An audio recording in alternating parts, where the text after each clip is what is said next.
This is Mac OS Ken. Digging into the WWDC Keynote. Finally. It is Monday, the 15th of June, 2026. I'm Ken Ray, and this is news from Mac OS Ken, brought to you by yours truly and sponsored by Helix Sleep. Get 20% off site-wide, 25% off Luxe mattresses, and 30% off Elite mattresses at helixsleep.com/MacOSKen. This show is also sponsored by NordLayer, a toggle-ready network security platform built for today's business. When is the right time to worry about security at your business? Well, you should be concerned about it all the time, but NordLayer can take the worry away. The platforms you use currently and the hardware you already have can keep your business running smoothly and safely. With NordLayer, it is a layer of protection over the computers, tablets, and smartphones on which your business is already running. With a built-for-business VPN, access control, and an eye for hidden threats, NordLayer helps reduce risk by improving control over network activity and blocking unsafe or unauthorized hardware and services. Stop worrying about security with NordLayer. Take advantage of their special offer for macOS Ken listeners. Get up to 22% off NordLayer yearly plans plus 10% on top with offer code macOSKen-10-NordLayer at nordlayer.com/macOSKen. Try it risk-free with their 14-day money-back guarantee. NordLayer, toggle-ready network security built for your business. Get savings on top of savings with offer code macOSKen-10-NordLayer at nordlayer.com/macOSKen. So if you had asked me midweek last week whether I remembered anything about last Monday's WWDC Keynote, I would have said I do not. Watching again yesterday, though, turns out I remembered quite a bit of it. I'm not off my lackluster comment from last week, though my senses may have been dulled a bit by whatever kept me down for the rest of the week. Seems silly to do a Keynote recap a full week later. Then again, it was most of the news last week, plus going over it and some associated stories could help keep us on the same page. Apple CEO Tim Cook started the keynote by blowing my mind, though I'm pretty sure that's not why he said what he said. According to the soon-to-be former CEO, the App Store is currently receiving 1,000 app submissions every hour. He probably said some other stuff too, I don't remember, before turning things over to Apple's Senior VP of Software Engineering, Craig Federighi. He in turn threw to lots of people who threw to lots of other people, but he was really the MC with messages from short-timer Cook as bookends. After announcing that macOS 27 will be called Golden Gate, with a cameo by Apple's Senior VP Worldwide Marketing Greg Joswick, Federighi said that the keynote would be split into 3 parts: platform improvements, trust and safety, and Apple Intelligence and Siri. It might sound like 4 parts, but it really is just 3, I promise. Starting with platform improvements. Was it Bloomberg's Mark Gurman who said that macOS 27 would be to macOS 26, as macOS Snow Leopard was to macOS Leopard? It sounds like the kind of thing he would say. Whoever it was, they seem to have been correct. Minor design tweaks listed include adding a more pronounced cloudiness to liquid glass elements by default, along with a slider to make elements more or less tinted. There's also bringing color back to sidebar icons. That'll not only let them stand out better in an active window, it will also signal which window is the active window. From general annoyance for some to a serious accessibility issue for others, I don't want to minimize the liquid glass, fingers crossed, improvements. That said, improvements to responsiveness are likely to be welcomed more resoundingly by more people. Things like iPhone and iPad apps launching 30% faster, new pics hitting the Photos library up to 70% faster, AirDrop transfers transferring up to 80% faster, files transferring from an iPad to an external drive up to 5 times faster, improved network transitions, cellular to Wi-Fi and vice versa, and the list goes on. Worth noting where macOS Golden Gate 27... Is that how we're going to say that? Worth noting where Golden Gate is concerned. A piece last week from Mac Rumors said it will be the last version of macOS to feature full Rosetta 2 support. According to the piece, that means the transition layer that keeps Intel-built apps running on Apple Silicon Macs is set to disappear entirely with next year's major macOS release. Why did I think that was happening this year? Interestingly, the report says Golden Gate also automatically uninstalls Rosetta 2 if you had it installed in macOS 26 Tahoe, so those who need to continue using it will have to reinstall the feature. Turning to the trust and safety section of the keynote, what they apparently meant was child safety, and that, Apple thinks, starts with the parents? Hippies. Parents are most qualified to know what their kids should and shouldn't see, according to Apple, who's worked with the American Academy of Pediatrics and their family media plan. Apple focused in the keynote on 4 trust and safety facets: what kids can see, who kids can talk to, when kids have access, and how parents can guide them. Why know where and why? Apple highlighted a number of features that developers will need to build in and parents or guardians will need to implement. Among them, just as there is an ask to buy or ask to download feature for the App Store, Apple is adding an ask to browse feature, letting kids ask for access to certain websites, provided they're using Safari. Messages will block or blur gore in pictures and video in BlankOS 27 the way it currently does for nudity. BlankOS 27 has suggested time allowances for various features. Those can be set differently for school days versus weekends and holidays. They can also be adjusted in a given day by the parent or guardian. And parents can also get more detailed info on how kids are spending their time online, be that in apps, browsing, games, and so on.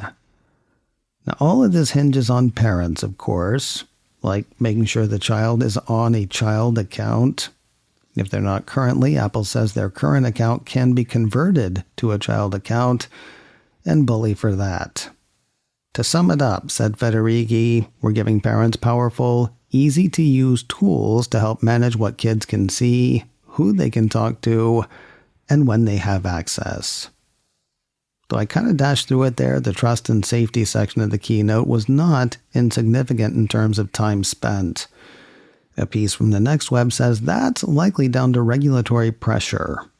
According to that report, last Monday, the same day as the keynote, UK Prime Minister Keir Starmer gave Apple and Google a 3-month deadline to introduce device-level controls that prevent children from viewing or sharing explicit images. Meanwhile, the U.S. Congress is also advancing the Kids Online Safety Act, which cleared the House Energy and Commerce Committee in March, alongside a wave of school district lawsuits over social media addiction. Whether Apple's changes and its appeal to literal parental control will carry enough weight with legislators on either side of the pond remains to be seen. We'll hit part 3 of the keynote in a moment, but first a word from today's sponsor, Helix Sleep, making premium mattresses and bedding that are customized to fit your personal needs. The good people at Helix Sleep were kind enough to send me one of their mattresses so I could try them out and tell you about them. We got the full-sized Helix Midnight Luxe.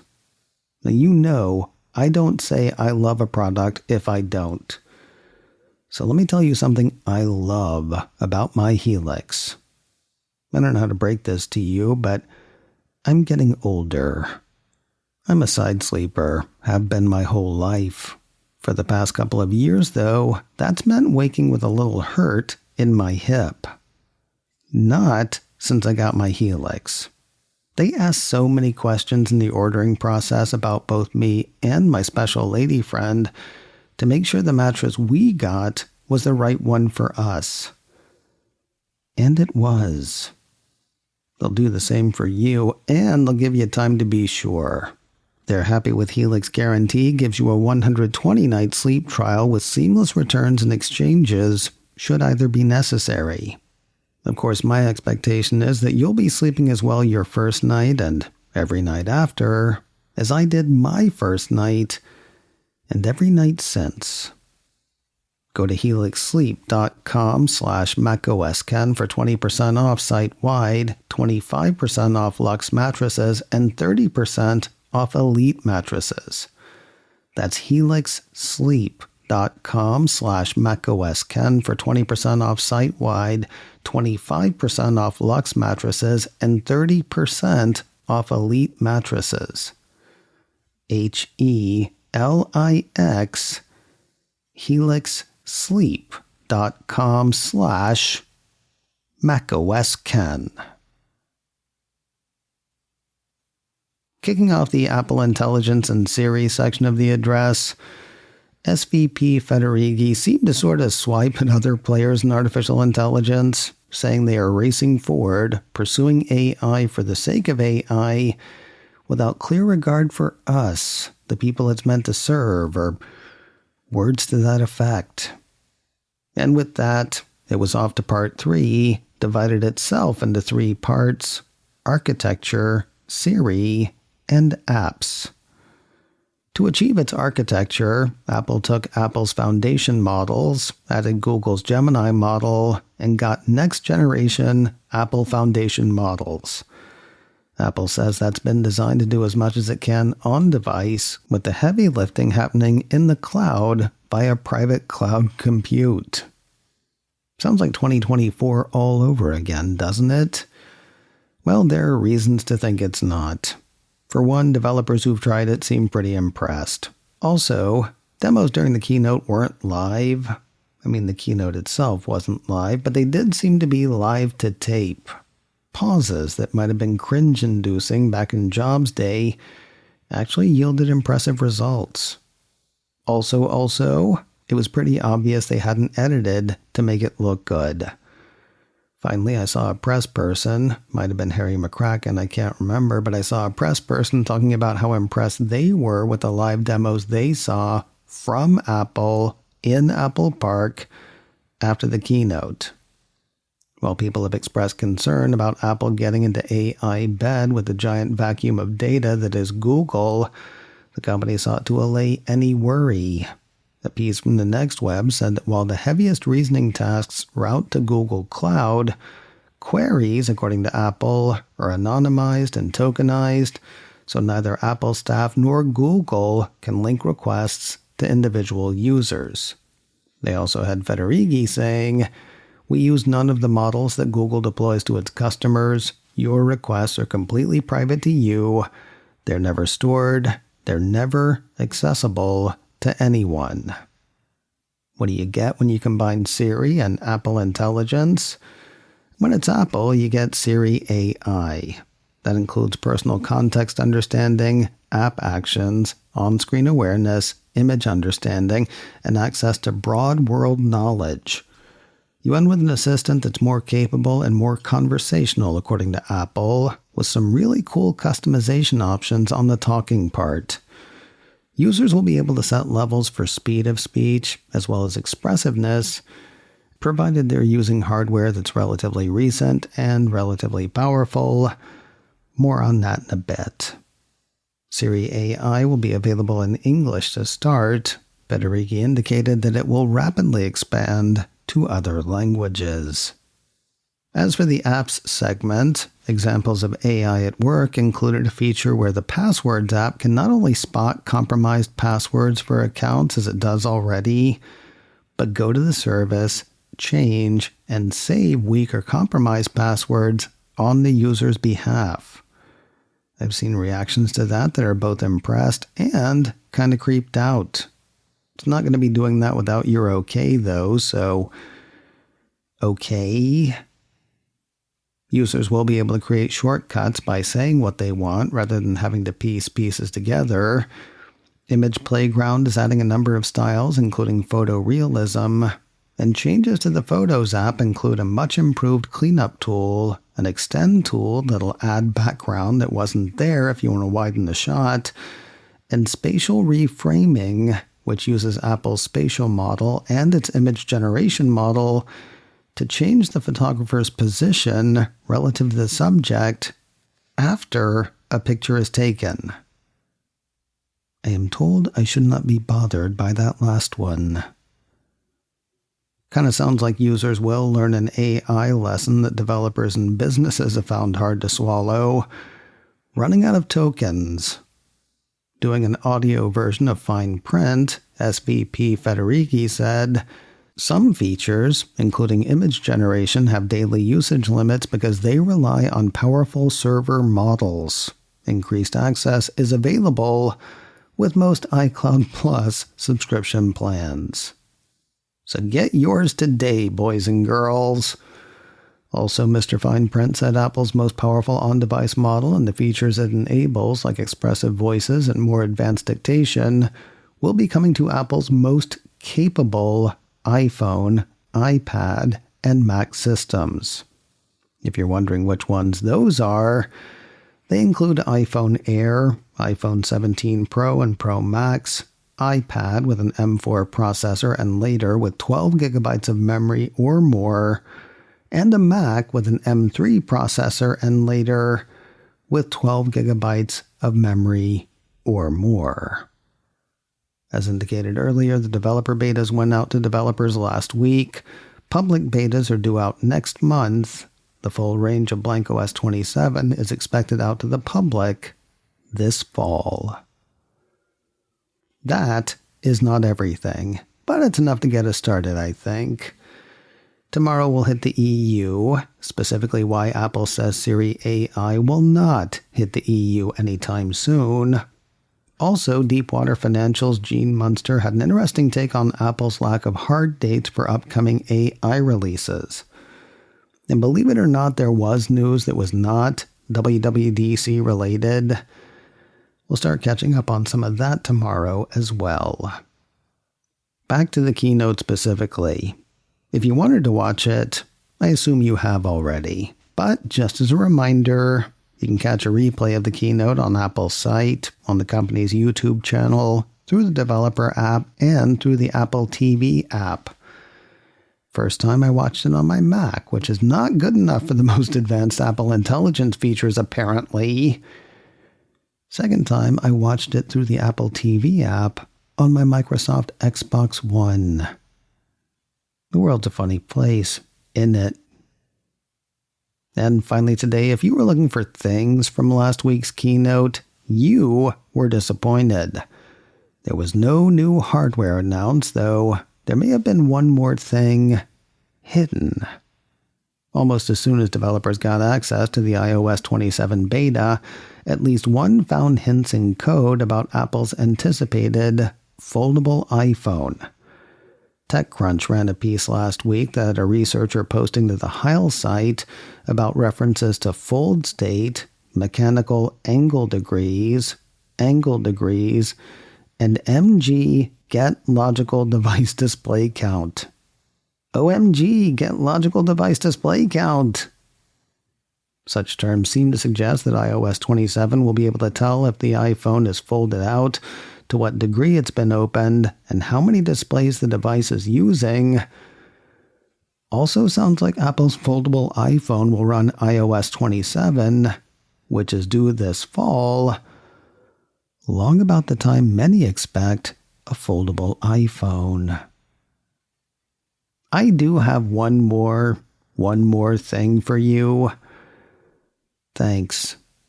I got messages of concern and well wishes through Patreon, through Mastodon, and through email. Last week wasn't as bad as COVID, but whatever it was really took the wind out of me. I meant to respond to everybody, but if I missed you, I apologize. And let me say now, your messages did mean a lot to me last week. You are rock stars. All of ya. macOS Ken, brought to you by me and sponsored by NordLayer. Get savings on top of savings with offer code macOSken-10-NordLayer at nordlayer.com/macOSken. This show is also sponsored by Helix Sleep. Get 20% off site-wide, 25% off Luxe mattresses, and 30% off Elite mattresses at helixsleep.com/macOSken. Advertising handled by Backbeat Media. Online at backbeatmedia.com. You can find me on Mastodon, macOSken at mastodon.social. You can also send me an email, info@macosken.com. Until next time, that is news from macOS Ken. I'm Ken Ray.